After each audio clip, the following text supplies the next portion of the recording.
No, you start. Um, we're kind of using some bullet points from a blog I wrote about recognizing your own non-thriveyness. And what we mean by that is not like a cult mentality. What we mean by that is just the difference between somebody who's thriving and not thriving. Oh, are we okay now, Ashley? It'll probably go away. The last time we did this, it got better as we went on. Okay, because I know we're recording for the clips. So is just we just want to bring to light that a lot of people think that they're doing okay. A lot of people think that they're enjoying their life and everything, but really they're just kind of keeping their heads above water. So when we talk to them about what we've learned in the program and what we do, they're one of their initial reactions is like, nah, I don't really need that, or I know people that need that, but I'm okay, I'm good, like I'm getting by. And we want to bring to light what it is like when you optimize your mental health and the value of that as well, because and one analogy or metaphor, if you want to call it that, is thinking about your mental health like a bank account. So it's important to constantly be depositing um, strong, helpful, positive things in there, because life, as we know, ends up withdrawing a lot from us. So we need to make sure that it's always full, and that we know how to that we know how to do that, I think. Yep. Yep. Did you want to add anything? No, you just cut out for a second, but it's better now. I think we probably both are. Um, Okay. yeah, and I like the way you explained it. It's like if you feel like things are going fine and that's what you're used to, and then you don't really know that things could get better, and that makes sense. Yeah. Um, but then you sort of, I don't know, like some people are okay with just kind of coasting and not really doing much in their lives, and I mean, if they're perfectly happy with that, that's fine. But then there are other people who do that, but they're just doing that because they feel like they don't have the ability to do anything besides that. And so that can be, kind of sad if you think about it. If people are just like, I'm just gonna take this one life that I have and work and hopefully have money to retire and then die.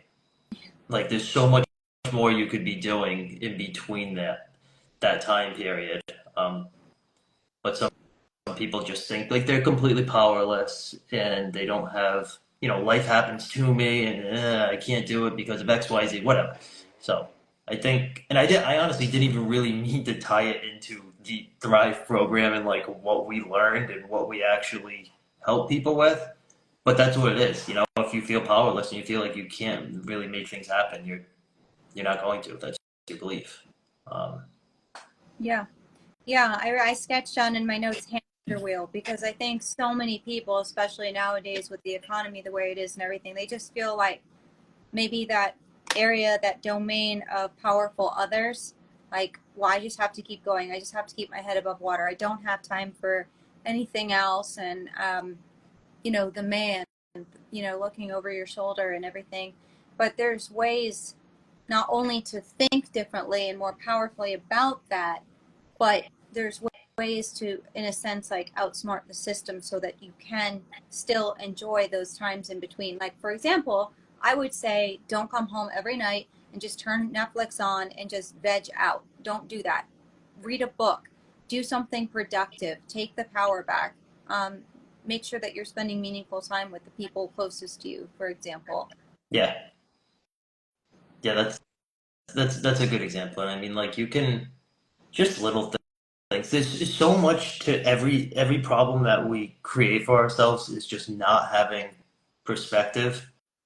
And I still to this day get myself kind of hung up on this, where I start to feel like overwhelmed, and then I just take a step back and I'm like, all of these reasons you feel overwhelmed because you're taking on too much It's everything that you're doing, which is good because then I'm like, all right, if I wanted to, I could literally close my laptop right now, turn my phone off, and go in the garage and hide from the world, and then I wouldn't be overwhelmed at all. I wouldn't have to do a single thing. So a lot of times it really is just getting that perspective and being like, I'm the one who's creating all this. Like nobody's after me or nobody's, trying to get me, even though sometimes it feels like that. Um, Yeah. yeah, I was even running into that today a little bit. I was like, I'm just gonna go outside, like, you know. So it happens even to the thrivey people, It still happens. You're still human. You're not perfect. You just get better at not feeling as stressed and stuff like that. Yeah. So I don't think I wrote that in my blog, and I really like that point about getting perspective. So what would you say then is the difference between our understanding of getting perspective versus like mindfulness or grounding techniques? Because I hear that a lot in the therapeutic world. What is it that what we do, why is it so different? So I would say because if you're relying on something like mindfulness, that's such an external thing that you are, well, it depends on how you're looking at it and how we're actually defining it. There's something very nice to going outside, like turning your phone off and really being mindful of the nature and the things around you and really enjoying it, to enjoy it, not to try to distract yourself from anxiety or something like that. If you're doing that, that's the same as like it's like a healthier way of like taking a shot of alcohol to calm down, and you're just using this external thing. All right, I'm gonna do mindfulness. Please just work. Please just work. Please, I just want to calm down. I hope this panic attack stops. I'm doing my breathing. If you're using it like that, then that's so like getting that's one thing. But then getting perspective. I'll give you actually a really good example. My client today, so she has a extreme fear of not being able to sleep well because she hates the feeling the next day of not sleeping well, which everybody does. So she emailed me and she was like, I have this belief, I cannot change it, that sleep, like quality sleep equals health. And all I said to her was, because she recently just, so she needed perspective. That's where I'm going with this, just so you know. So I told her, you just told me recently how proud you were that you were able to go and had blood work done.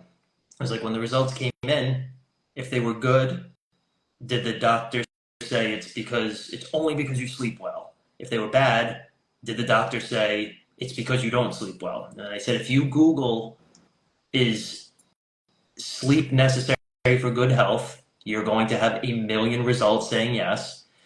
But you could do the same exact thing with, are vegetables good for health? Are superfoods good for health? Exercise, mindfulness, literally anything. So I was like, are you doing every single one of those things if all of those things also equal health? And then the last thing I said was, picture somebody like Conor McGregor, who is an elite athlete. He's constantly, like publicly online and in videos, like drinking whiskey, getting drunk. He's obviously healthy inside. He's literally an elite athlete, yet he's doing this thing that's bad for you. You can still kind of be both. You can be healthy without being perfect. It's just, she was doing a completely black and white thing. Like, if I don't sleep 8 hours, I'm unhealthy and it's bad for me. Oh, okay. That was a lot, so I'll shut up. No, But I think that's an example of getting perspective, because she was like, "Oh, okay, now I get it," and that's literally all it took. yeah, I think sometimes in our anxiety brains, we're creating connections and associations where there are none, and it's like, Yeah, yeah, yeah, and that's all it is. It's just you had said before, like, you don't know what you don't know. She just needed somebody else's perspective, mine, to get her over this thing that's been holding her back for 10 years. And it took me 5 minutes to write that email, and that's it. And she had the light bulb moment, and now that's hopefully going to get her over her sleep issue. yeah, that's interesting. That's a really interesting point. I wrote down also mindfulness, in a sense, is kind of just distraction. And, well, no, maybe not mindfulness, maybe more grounding techniques. I feel like grounding techniques are simply a temporary distraction, but maybe they're to help you get perspective. But I still think that distraction is not as good as challenging and really looking at what that the beliefs are behind, like you just mentioned. Why do I believe that? You know, what is the evidence for that? There's really none. Yeah. Yeah.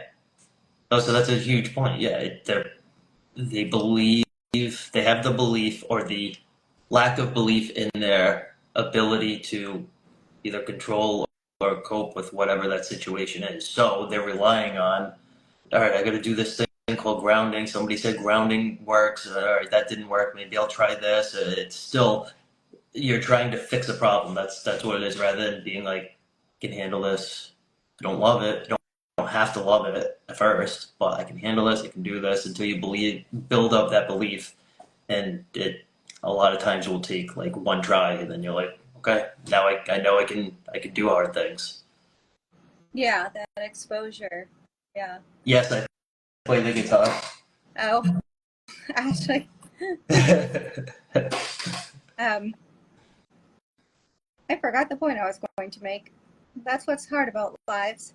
Um, let's see. Well, let's talk about the different domains like that are either helped or hurt by our thrivey level. So like for example, I was talking to you earlier about how a lot of people don't understand the connection. Like, oh, I got divorced recently, and it's like, well, I'm just a cruddy person and I don't know how to do things. Well, no, that's not true. It's not about shame. It's not about, you're just not a good person or whatever. It's not an emotional thing. You probably were utilizing unhelpful thinking styles, and you just don't have your mental health optimized, which can lead to, like, for example, if you're in an argument and you're having black and white thinking, well, you just put a ton of walls up, I mean, it can create a lot of those thinking styles can create so many problems in our lives. We just haven't learned how to recognize that yet. Yeah.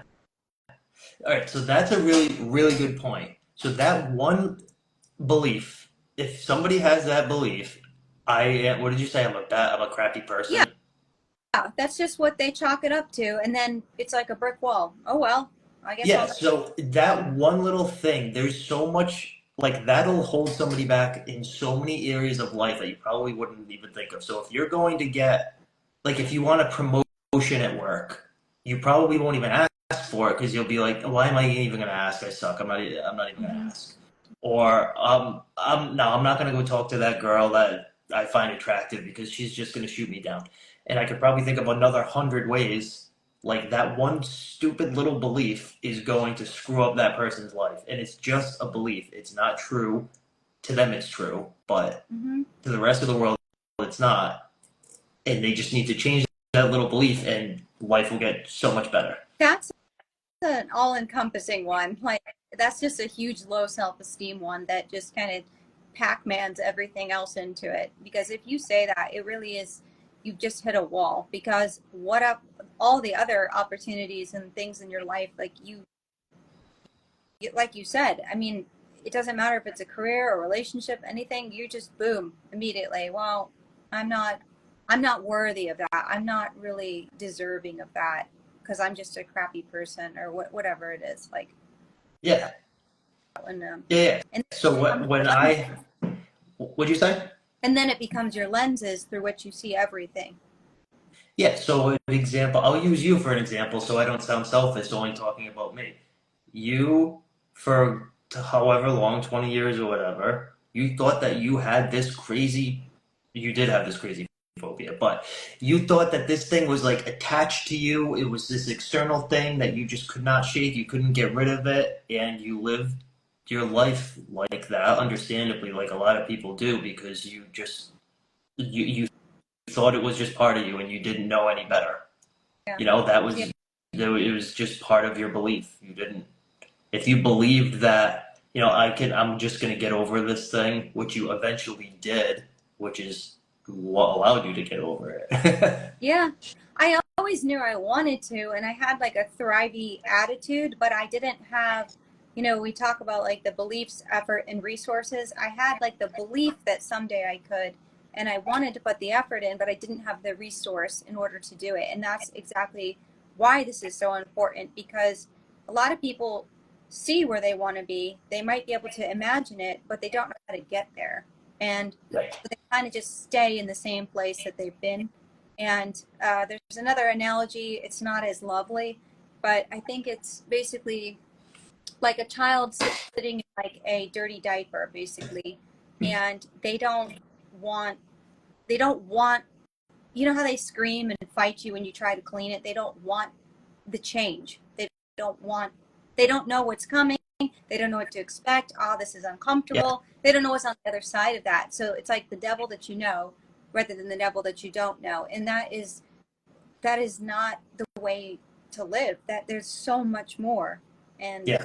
yeah. Well, I think humans find change scary to begin with, and a lot of them would just rather be comfortable with the scariness that they know than be very uncomfortable with something that they do not know, they have no control over. And I think that's what happens to a lot of people. I almost feel like we either talked about that last week or you and I just talked about that the other day or something, but it's important. Yeah.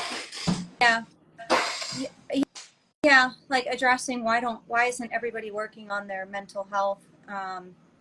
Oh yeah, yes, thank you for the comment. Absolutely, Leah. A lot of times we know what we want to do, we know where we want to go, but we don't know how to get there. And the resources that we have, especially in America, are truly lacking. And Rob talks about that a lot, and I absolutely agree with him.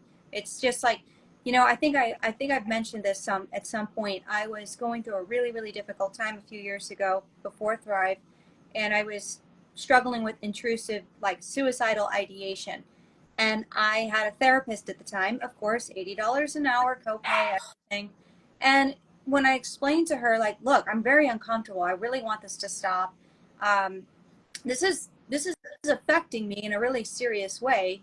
You know, what can I do? Like, what resources are there? She was like, well, have you tried yoga or mindfulness? I'm like, what does that mean? Like, I need these thoughts that feel like they're happening to me to stop. Like, it just was not helpful at all. I'm like, that's the best you can come up with. You're a trained psychologist. It's Mm. lacking. It really is. Yes. So that think about the person does that, and let's say they do the yoga.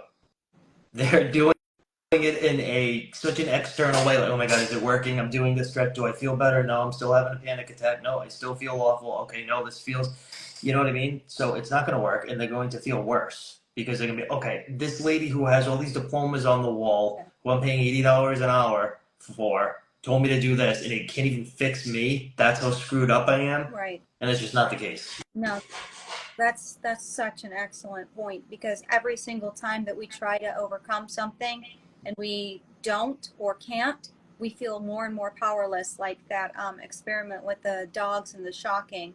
And then it Yes. creates a sense of learned helplessness, which is really a big issue when you have like a debilitating phobia or something that is very serious, maybe perhaps like an eating disorder, things like that. Yeah, I had a doctor say, stay busy to distract myself. I spent years before the program just never allowing myself to ever relax. That's horrible. Uh, Yeah, yeah, like that's the best that they can come up with, you know? yeah, Just it's such a failure. And I wanted to make a video on the difference between distracting and looking at or challenging your beliefs that are behind that, because the minute you challenge them, it takes all the power away from them, and they just like poof disappear. We were talking about that earlier in yeah, just in our private messages. It's just amazing. Like, you this these thoughts that you felt were just coming in so intrusive, you really thought that they were happening to you. Like, suddenly you have control, you have Oh, the power. And I think the you're minute cutting out a little you bit. I am, can you hear me okay? Uh-oh. Lauren, you look like you're on the loading screen. Oh, there you go. Now you're back. uh, am I here? Yes. Oh, I was on a roll. Okay, well, what was I saying? That I was saying that, okay, you do? All right, great. I have 5 bars. I don't know. Um, yeah, so I was just saying that it's incredible, especially if you have OCD or severe anxiety or a phobia, when you can really understand that you were the one creating those thoughts and that you can stop them dead in your tracks. You feel so powerful. You feel so good. And it was just night and day between like Yeah, something that like that therapist told me. And is everything it's clear? Okay. And you know what we do. So that's those are all good points, and I think I missed some of oh, that because you were a little whatever. But that's okay. um okay, so Does anybody have any questions during our TED talk? We'll continue on, but go ahead if you do. anyone have any questions about getting perspective or um oh, okay. Well, I'm I sorry to saw hear a that. therapist today and was no help. That I shouldn't laugh at that. That's been there. Yeah. Yeah, I think everybody here has been in that situation. And the one thing that we want to really hone in on is don't give up because there are answers. I know that those people are not giving us really good answers, but there are resources. Yeah, and some people do have good luck with therapists. So I always have to add that as a caveat. Some people do. A lot of people don't, but some people do. But I never. I don't know, like I was meeting with a kid the other day who was going to come on as a client for OCD and a couple of other things, and he he, he said, yeah, like leaving therapy, like I would feel drained and like defeated, you know, and just leaving thinking, okay, well, I guess I'll see you next week. I don't know. And I was like, well, this is different. Like, you're gonna feel motivated. You're gonna feel this is gonna be fun. We're gonna make it fun. So it doesn't have to be like that. But Um, I'm grateful to have a great therapist, but I'm in the middle. I'm in the middle of the Thrive program. That's awesome. yeah. Okay. Um, That's so yeah, cool. that's really interesting to hear. I think that we're not completely trashing therapists. That's not what we're saying. We're saying, like, sometimes it's not actually helpful, though, to just vent because you just got everything out on the table, but you didn't do anything about it. You just end up feeling more powerless in a sense. So if they have some kind of tools that are helpful and are empowering, we're not saying I'll just completely throw them out the window. It's just a lot of us have had some pretty unhelpful, negative Yeah. interactions with them. Yeah. So we're talking about you pay a lot of money to sit there and say, well, how does that make you feel? Right. Tell them, and you're thinking, it obviously makes me feel like crap, or else I would be doing something a lot more exciting than talking to you every week. But there are ones. I was talking to this lady maybe like 2 months ago at a networking event, and what she does sounded really similar to like what we do. It's very Mm. like proactive and like giving them homework and stuff like that. Yeah.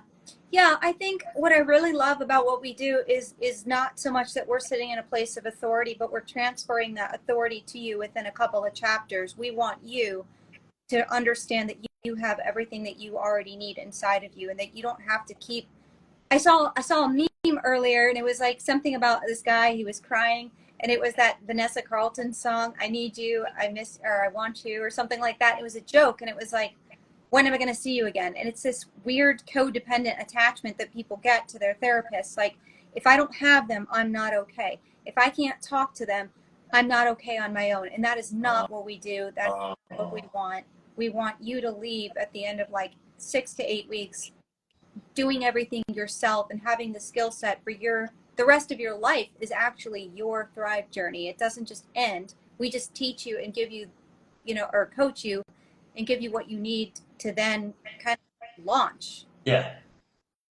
All right, so that's a really good example. Oh, hi, Kiara. My cousin just joined. Um, Crap, what was I going to say? I don't know what I was going to say. Oh, yeah, so that's the crazy part is that we all already have the ability to, like, have high self-esteem and feel confident in social situations. It's just that some people are using those things in a better way. And I even think we talked about this last week. Like, we all have the ability to be compulsive. We all have the ability to have a desire for control. The people who have a way too high of a desire for control, but also have a very low belief in their ability to control things and make things happen, those are the people who have problems. So it's crazy how it's just like not rocket science. Yeah, it's It's, predictable. it's just building new habits and you just don't know how to do it because you've just never been taught how. Because, like you were saying, Lauren, if you go to a doctor or whatever, and you say, I have a panic attack, every once in a while they're going to say, okay, we'll start this medication. Right. And Right. And there's a lot of things we weren't taught as children. Like you were mentioning earlier, like we weren't taught to how to pay our taxes correctly and how to do this and this and this. And there's a lot of things we missed out on that unless you had incredibly amazing internal parents that, because the world around us is designed for external thinking. So, and I always love using the example of the news stations because it's like, the catastrophic language and the thinking styles that they use are so unhelpful for mental health. It just creates a sense of fear and instability and unpredictability and like everything is happening to you. And but like you said, if you just kind of go out into nature for a minute, you realize all of that is just not true. Like the world is not coming crashing down, like that's a good way to put it. And I've even said this one before, and I'm going to use it again. Recently, I went to my parents' house. Well, I go to my parents' house every Wednesday for dinner. I went there recently. They had like at least three TVs on in the house, all with the same news, all with the same channel. And so all you're hearing is they're talking about bombs going off and wars and all this crazy nonsense.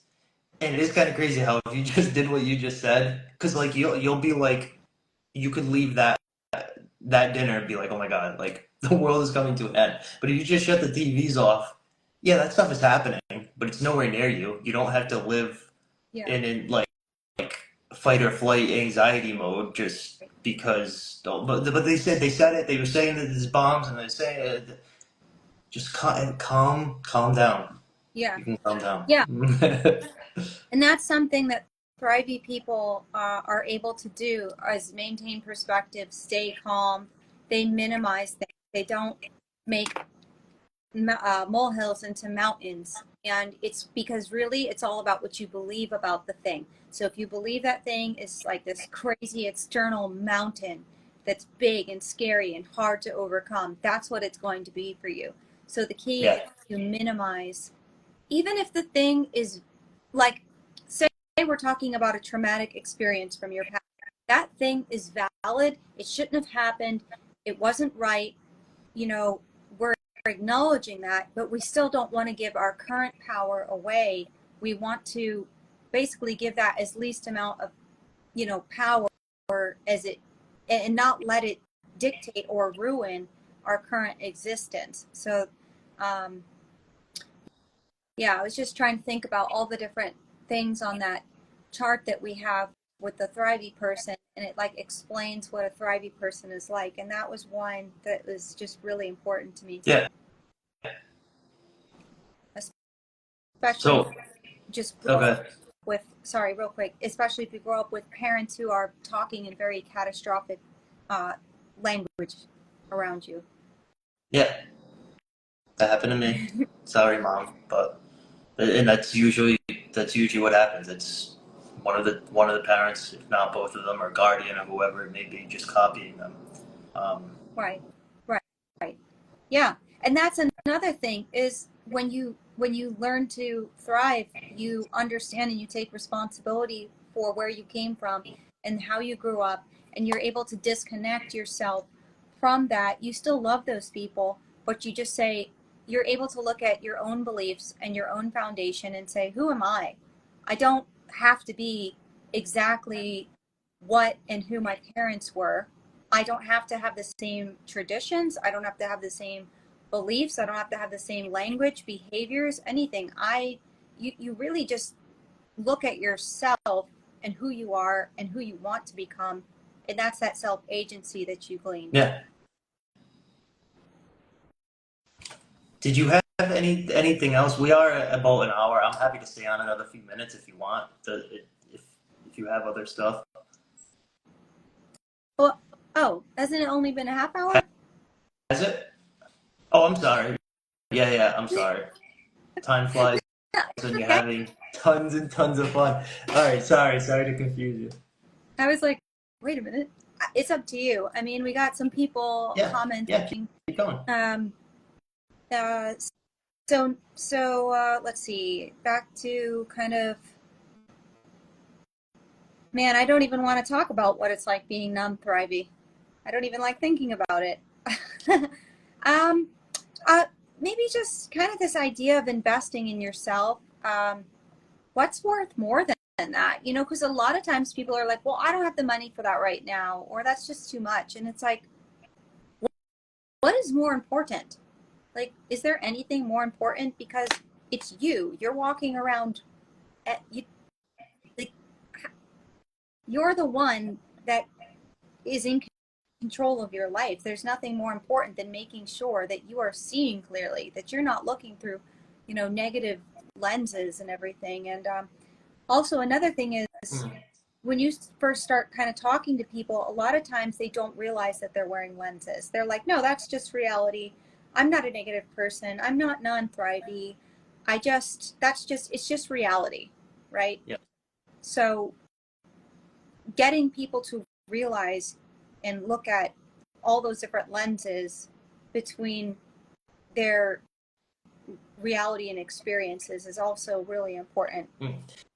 So a good example of that for anybody who's like, if you're like, what does she mean by lenses?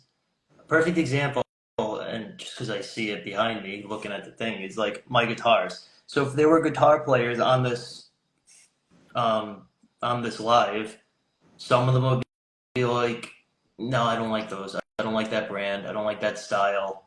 Others would love them, which obviously I love them. Why, or else why would I have spent probably too much money on them?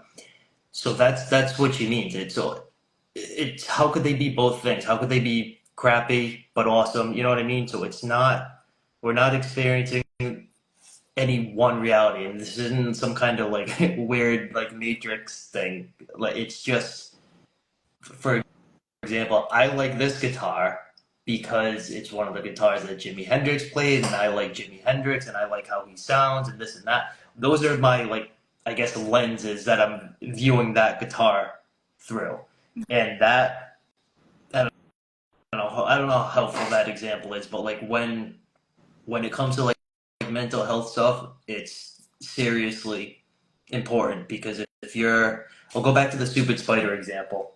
If I think spiders are cute and they're great or whatever, I can pick them up and let them crawl over me. But then the next person will run out the room screaming.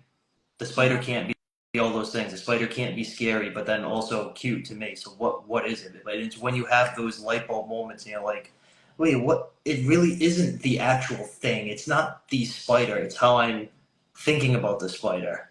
That's when you start to be like, oh my God, like I can change this. I can change my whatever you're going to, my phobia, whatever it might be. Yeah, that was a really difficult concept for me to. There was like a wall for me with my coach. I was just like, no, this is the reality. Like, just because you're saying it's not true, she was like, truth doesn't really matter. And that sort of upset me at the time because I didn't understand what she meant by it. She didn't mean that like truth is relative. She just meant what you believe about something is really what it is to you. And so Yes. it's important that you have strong beliefs. So if it's emetophobia, it's like, you want to have strong, powerful beliefs in that area, in that domain. Otherwise, it's definitely going to dictate your beliefs and your behavior around that thing. So you're almost you're almost tricking your brain to Yep. set yourself up for success. And if you can get that light bulb moment where you're not fighting that, you're not like, no, that's not true. It really is this. Because a lot of times we've come so far in our lives with these really negative, foggy lenses on, and we don't even realize that we're wearing them. We don't Yep. realize that when we're looking at the same thing as a person next to us, we see a problem, we see a frustration, we see a limitation, and the person over there is like, oh, that's a beautiful thing. Maybe it's the weather. Like, I know, Ashley and I always joke about, because before I learned, how to thrive, we would we would say, oh, it's raining out, it's a cruddy day, or I'm gonna feel tired today, or oh well, the day is shot. It was like, but now, you know I don't look at it that way. I'm like, I'm so thankful for the rain. I'm so thankful for what it's doing. I can utilize this for a really good day to take photographs. You use it for the positive, and you don't even realize that you had those lenses on before. Yeah. Yeah. The rain example is so perfect because I absolutely love rainy days, but most people don't. And it's just the weather. The weather is just the weather. It's not making you feel anything. It's not doing anything to you.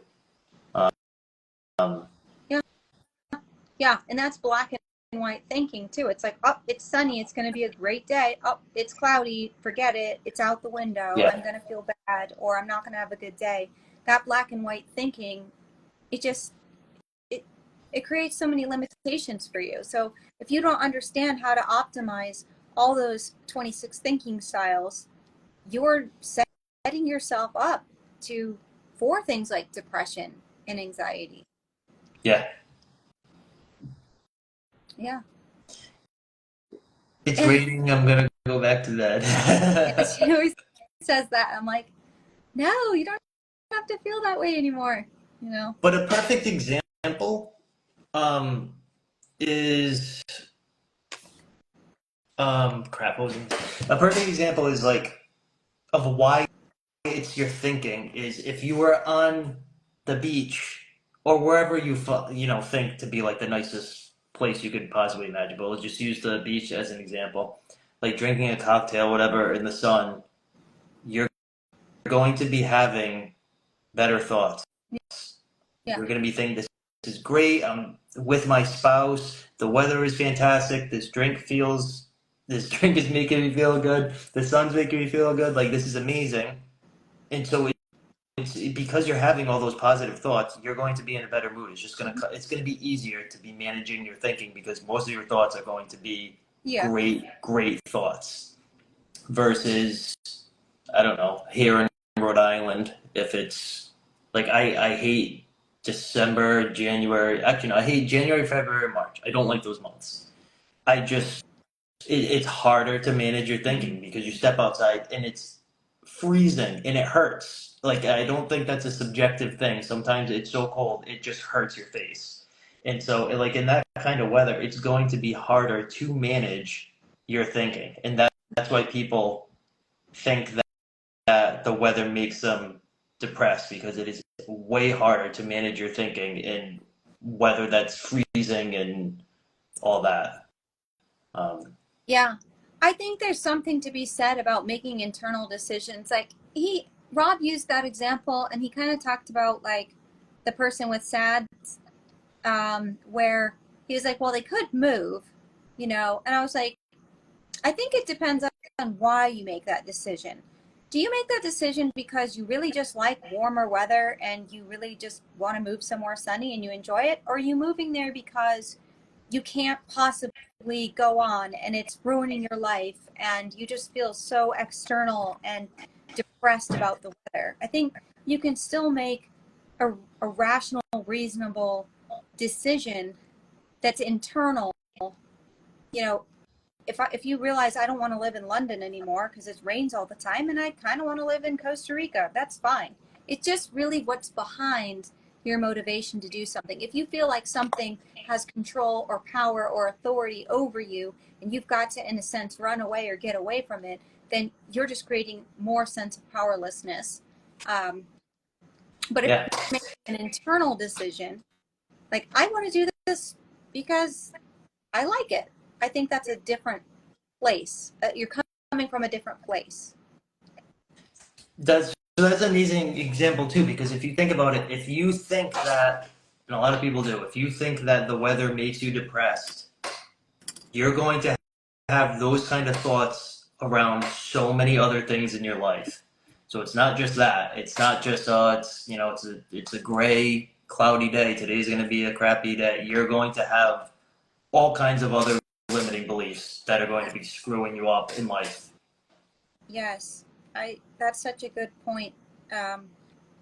Like, I think he mentions how if you're scared of spiders, I think Ashley or Mindy said that if you're scared of spiders, it doesn't. A lot of people think this. They go, so what? I'm scared of driving on the highway. So what? I'm scared of a spider. Whatever. I'm scared of a snake. I don't really encounter it that often, or I don't have to. I can just take the train. Yeah, but there's a cost. You're still giving your power away, and that's still up there somewhere. And like you said, it's still connected to other beliefs. So maybe you're scared of lizards now too. Maybe it because they tend to grow, they tend to reinforce themselves and create more. You create more associations with things around that topic, which is really unhelpful, because as you age and you get more powerless and you just feel like everything is happening to you. Well, if I can't trust the government on this, well, what else can I not trust? Well, Yeah. you know, because then you just start feeling more external about everything in that domain, um, which, what was the point I was going to make? Go ahead. I was trying to think. Good thing. Like, I was coming into this, I'm like, I have no idea what to talk about. And fortunately, you're making good points because they're making me think of things. So what you just said is, that person is like, all right, I'm afraid of spiders, like, whatever. It doesn't have a massive impact on my life. The reason that they are afraid of the spider, it's a bunch of, unhelpful thinking styles. Those same thinking styles could make them be afraid to ride a plane. Let's Right. say that or fly on a plane. Let's say that they're on a plane and they experience turbulence and oh my God, their catastrophic thinking is Right. going to tell, that was the scariest thing in the world. Oh my God, I almost died. I'm never going on a plane again, which means they can't ever travel again. Right. All because of not because of but almost kind of like, yeah, I don't, spiders scary. I'm gonna avoid them. It's literally the same thing. It's just another thing that they're kind of latching onto, thinking catastrophically, brooding about it. So that instance will really limit somebody's life if you can't travel and you want to, and you know what I mean. Oh, I do know what you mean. Yeah, that was And the a other good one. people in here that struggled with what I struggled with, I think there's at least 3 people, know that very well, because it's like, oh, wait a minute, now I can't go on planes because, for me at least, I was in, and they're like, you can't go to the bathroom for 30 minutes until we're like steady in the air. I was like, oh no. Or it bleeds into other areas of your life for sure. I remember when I was sick again in college, what happened to me was something, and I'll try to be discreet here, something that wasn't scary to me all my life, that I was like, meh, whatever, became scary to me. And that was when I got sick both ways. And so instead of just being sick one way, I was scared of, then I started creating a phobia of being sick the other way. So then anytime there was any kind of rumbling in my stomach, whereas before I would have been like, nah, it's just that, I was like starting to create an association. And then it became bigger and scarier. And then that's when I just started like starving myself and things like that, because you couldn't risk it. And then it became into like, I didn't want to travel in the car if one of the two could possibly happen. Yeah. And that didn't work really well when you have Crohn's disease, because it's quite unpredictable. So then that really limited me. But I want to make the point that when I started to learn how to thrive, my stomach problems even though I was clinically told you have Crohn's disease, and the doctor just walked out the room, and I felt really powerless. But I can tell you for a fact that a lot of those symptoms have minimized and subsided since going through the program, which told me how powerful our minds really are. Yeah, and such a huge part of that is because you're managing your thoughts so much better and creating so much less anxiety. You are bringing your stress levels down. You know, you're not releasing all these crazy hormones that are getting you ready to go fight a tiger Yeah, when you're just sitting on the couch, I know. and you're starting to calm down, and that's going to have a massive impact on your overall health. Yeah, that's particularly true with IBS. I mean, that mind gut connection is so fast. If you have even like one anxiety provoking thought, your stomach, it reacts like immediately.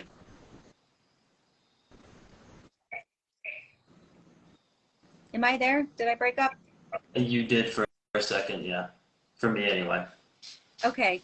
I was just saying that the mind and gut connection is very strong for anybody who struggles with IBS. Mm, that was a good example before. Yep. What else? Any questions? Anybody? Anything to say? Leo was talking about how cold it is over there. I could not imagine living there, I've but never been to Minnesota. it's cold, that's for sure. Um, yeah, that's a really good domain to talk about, is the weather. I think we could do a whole live just on that. So, um, let me just look at my notes one more time. What did you say was one? Oh, did you want to talk about the 1 in 400 trillion chance, and just how we really need to just maybe end it by talking about why it's so important we care about our mental health. Why should we optimize it? We only have one life to live. It is a special Yeah. life. We need to value that time, right? We need So, more yeah, hang on. property. Because I don't remember the actual stat. I'm looking. I just asked Okay. ChatGPT. Hang on, it's telling me about 100 million sperm cells. Hang on. Estimated probability. I don't even know how to read this number. One in 10 to the 2,685,000th power is are the odds of an individual being born. Wow. So you're probably like, okay, why are we mentioning that? So what we're getting at is the chances of, like, the probability of any of us being here is so ridiculously rare, and we are. So, like, it's so important to just be like, there's so many more things I want to do in life, and to just realize that you can do them. And it's not so much of a just like, hey, you can go do anything you want, but like, you have so much more power than you really think. A lot of the times, doctors will be like you just mentioned, they'll make you feel powerless, or I should reword that, you'll interpret their diagnosis in a powerless way Right. because they're not making you anything, they're just saying something.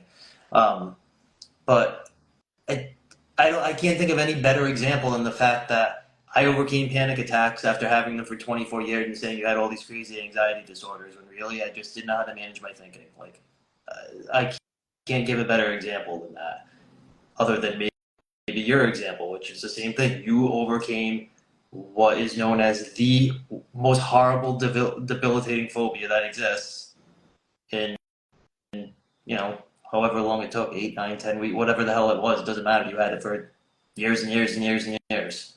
So, Yeah, that doesn't matter. Doesn't matter.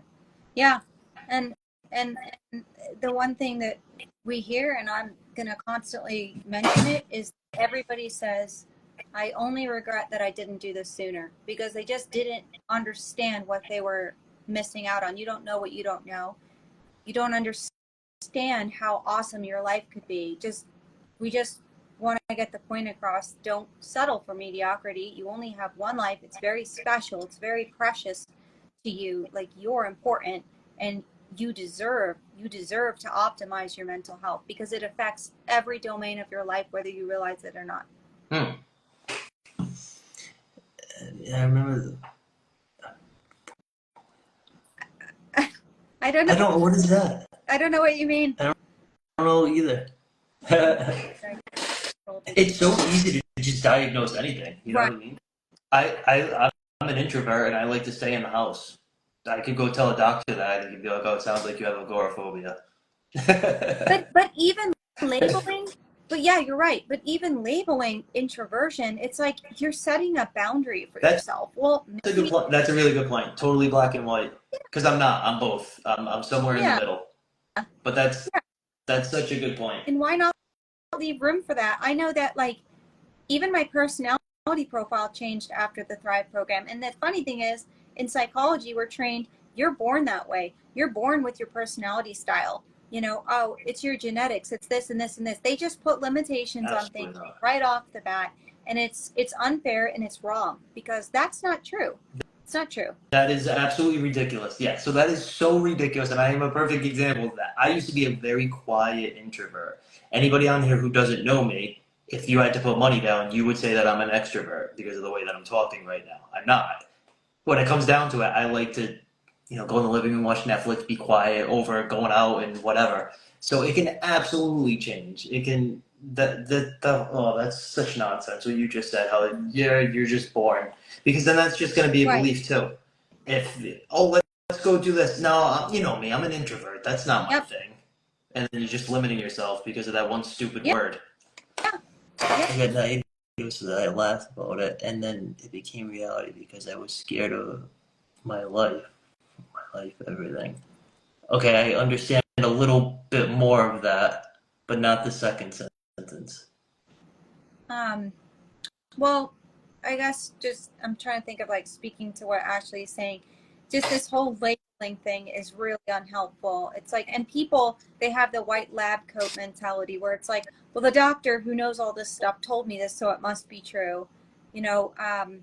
And then they take that, they go home with it, and they just feel so much more powerless. If somebody clinically tells you, oh, you're depressed, you're going to be like, you're going to feel worse than you already feel when it was just something that you could easily correct with your thinking styles. Now you went home and you're just feeling like, what's wrong with me?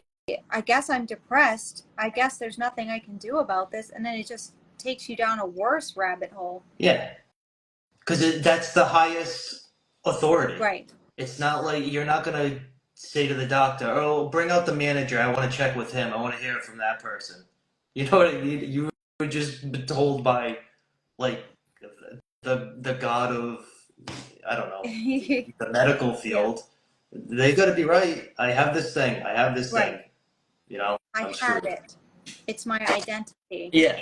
And that's why I talked about in my blog that it's incredibly important to imagine and visualize your identity differently, whether it's emetophobia or maybe you have something else that's debilitating. That you don't. That one thing that you guys can do is take home with you is start speaking towards what you want. Start speaking out loud. Like if you're an emetophobe, be like, I'm an ex-emetophobe. I don't do that. That's not me anymore. That's not my identity anymore. That's a very, very powerful tool. It sounds so silly and so like pop psychology priming, but it's not. It's actually very powerful. Because the minute you change your language, you change your thinking. And the minute you change your thinking, you'll change your language. So pay attention to what your language is. Are you beating yourself up? Are you labeling yourself? Are you like, how are you speaking to yourself? Because that indicates how you're thinking.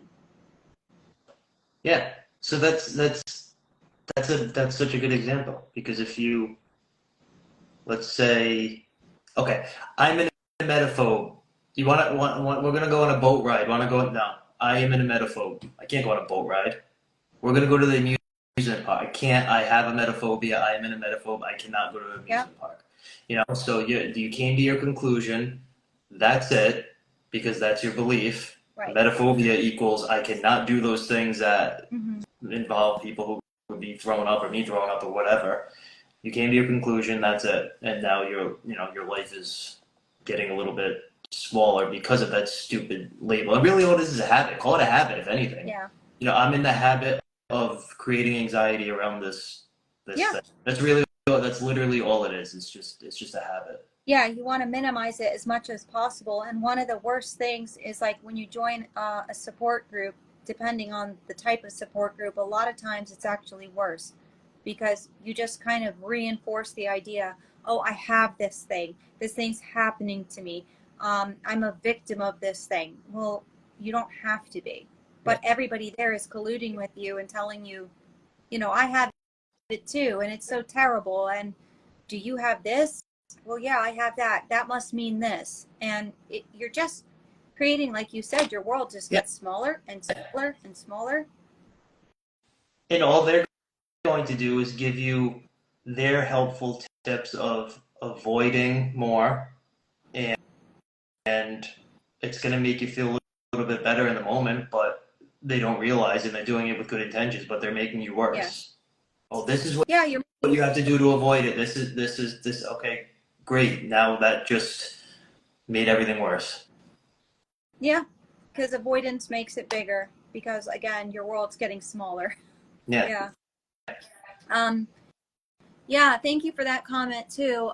It really is amazing because those things sound like huge, big, scary, medical diagnosis, and it's like, again, we're not taking away.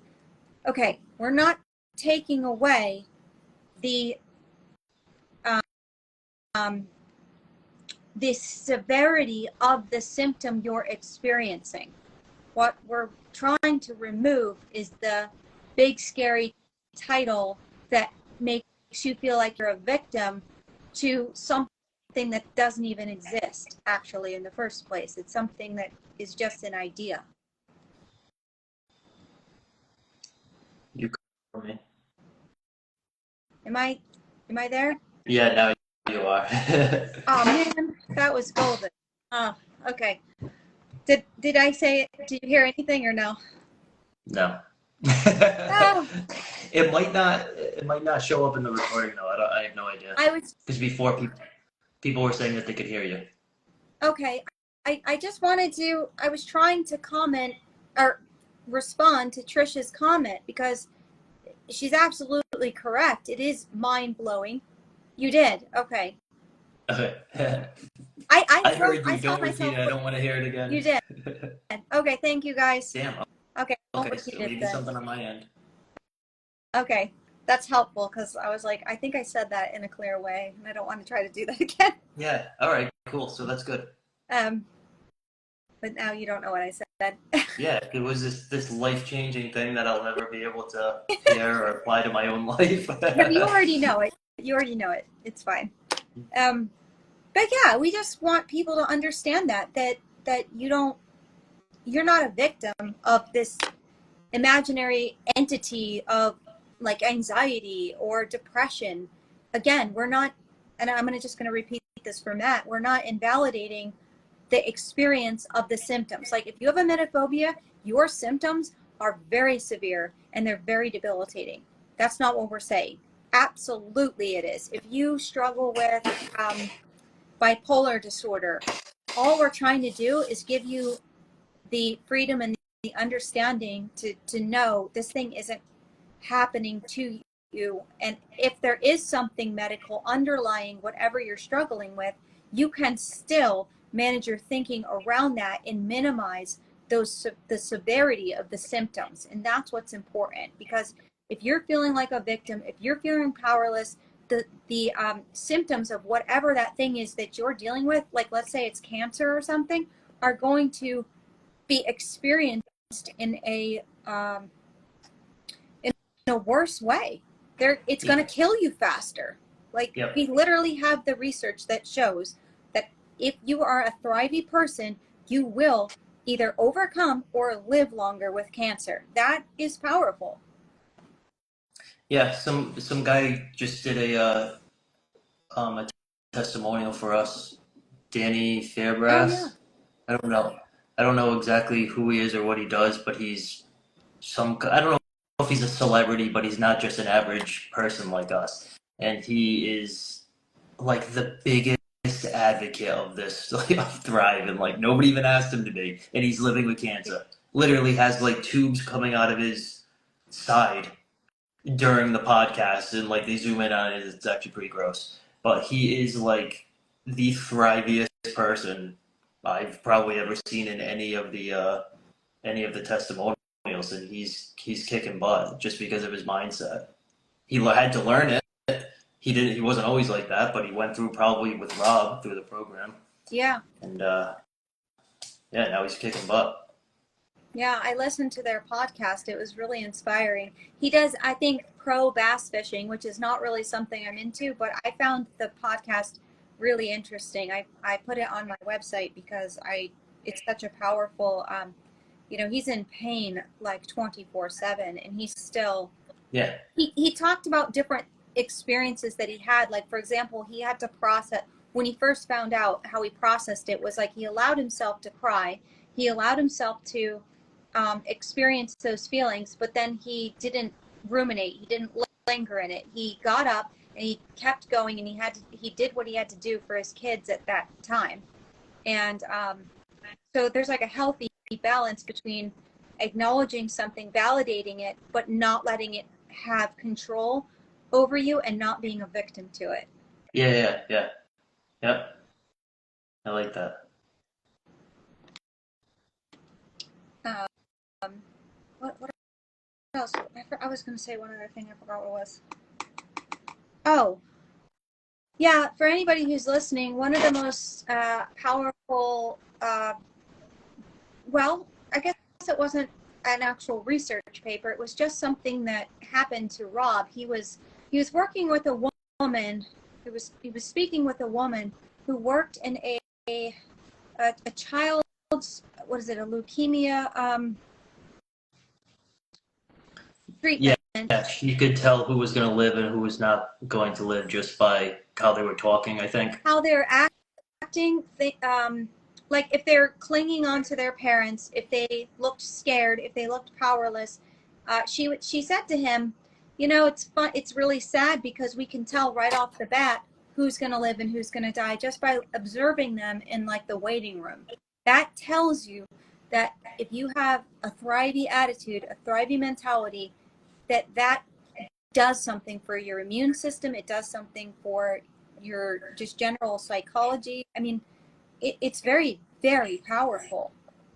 Yeah, that's an incredible. Crap, I don't remember where she was from. It's some kind of. It was a hospital, some kind of doctor or something. Treatment center for these kids, and that is just so sad because a lot of times the kids have copied those behaviors off of the parents. Yeah. So. But yeah, that's a really I think that's a really good point to maybe wrap up thrivey versus non-thrivey attitude. Yeah. No, that was a really good one. So anybody who plans on coming, we want to do this every week. I think this is 3 weeks in a row. Come with questions if you want to ask them. That would be way better than us just talking about stuff that you may or may not even care about. We've been through this. Lauren overcame emetophobia. I overcame panic attacks with a little bit of OCD sprinkled in and whatever else. So it's possible. We've been through this, and we can probably answer your questions is what I'm getting at. So yeah, we want to be helpful. That's what we want this to be helpful. We don't, we don't want to just talk because we have nothing else to do. But we do enjoy it, so we want to make sure that it is helpful. So yeah, for sure. And we're not, I was talking to Matt. We're not just here to like pound the program over people's heads or try to sell it. We really legit love talking about this stuff. We love interacting with people. We want to grow the following. So another thing that you can do is please just, actually, I want to be. make it happen. Ashley, do it. Do it. You'll be doing exactly what she said earlier when she said, I just wish that I knew about it sooner. Oh yeah, I wish I had all those days back. Believe me, man. I had it since I was 5. Um, I now, think you were gonna say share it. I think share it with your friends, family, anybody who yes. I don't know. So we're going to be talking about a lot of different things. You know, we just got started. We have a lot of different ideas. We want to help people. We want to interact with you guys. We're not, you know, we don't have like an alternative agenda or anything. We just want to create a community. So if you know anyone, see, everybody needs to learn to thrive. Everyone. That was the whole point of this. But if you know anyone in particular who would enjoy things like this, you know, maybe they're struggling with some mild depression, anxiety, just man, Want to stop smoking? weight loss, just any kind of fears. A lot of people struggle with health anxiety, especially after COVID. Yeah. So that's a good one. If you know anyone, like coworkers, friends, please just share our link. That would help us. And we just, yeah, we want to create like an interactive, fun community. So Yeah. thank you for coming. Yeah. Thank you. Thank you. Yeah. That's all I have. Support. Have a nice rest of the night, everybody, or day, or whatever. Thank you guys so much for Thank, coming. thank you. Bye. Bye.